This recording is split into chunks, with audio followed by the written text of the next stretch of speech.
Next on NewsBeat, open to anyone? Not really, if you ask some students at Columbia College about the school's theater program. Plus, your brain on junk.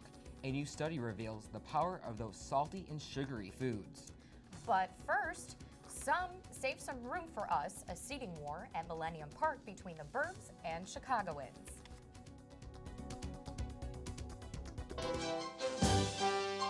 From the studios of Columbia College Chicago, this is NewsBeat.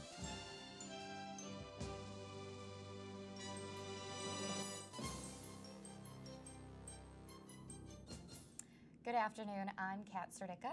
And I'm Derek Brown. It's supposed to be first come, first serve, but some people say that from the Burbs are hogging the seats from Chicagoans during concerts at Millennium Park. NewsBeat's Jessica Villarreal is live outside our studio with how a local alderman wants to change that. Jessica?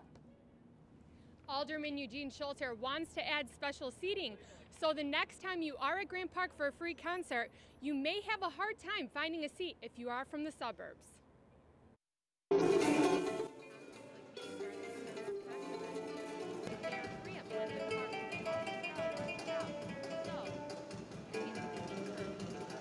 Some Chicago residents are complaining that the seats at J. Pritzker Pavilion Center are always being taken by suburbanites.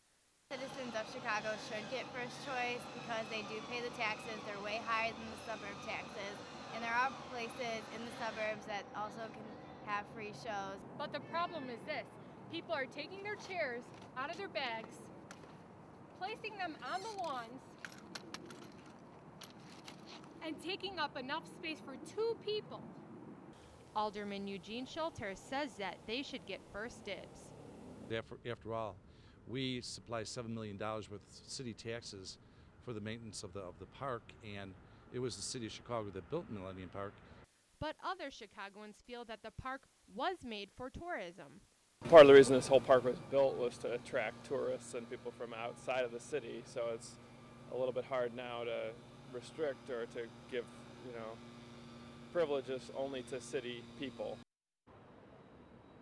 To save money, music festivals are being moved from Grant Park to Millennium Park, and seating is expected to be an even bigger problem this summer. Back to you, Kat and Derek. Thank you, Thanks, Jessica. Thanks. Yeah, it would be kind of difficult. It does, it seems like that. Mandate that, Yep. Yep. Train and bus commuters can breathe a sigh of relief for now. There will not be fare hikes. Governor Quinn and transit officials cut a deal that will allow the CTA to use capital money. That's money normally used for repairs. But that's where the good news stops. They will still need to make $90 million in service cuts this year. And transit officials could raise fares in about 2 years. Over 1,000 prisoners will be saying goodbye to their life behind bars and hello to family and friends. Illinois released its first batch of inmates today to save the state's money. Only nonviolent prisoners with less than 1 year left on their sentence are eligible. Those inmates will be released to friends and family and will be monitored by electronic ankle bracelets. A United Airlines pilot stopped at the gate because he was allegedly drunk. It happened at London's Heathrow Airport. The flight was headed to Chicago. The pilot was arrested by British police. Chicago's hometown airline says that the pilot has been suspended. The FAA is also investigating. All passengers made their way home on other flights. Columbia students are not getting the H1N1 vaccine. Columbia College is still giving out shots and nasal sprays. However, school officials say they are disappointed in the student turnout. Only 10% of the student body has been vaccinated. School officials say they will continue to provide vaccinations until it's all gone.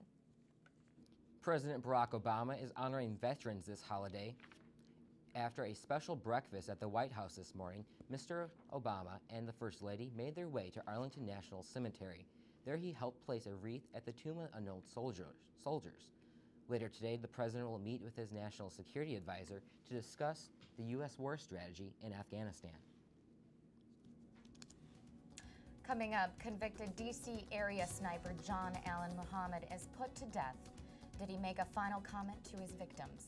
Plus, drama involving Columbia College's theater department, and not on stage. Why some students say they're being shut out of roles. And if you think it's cold out now, you have no idea what this boy experienced. You don't want to miss this next.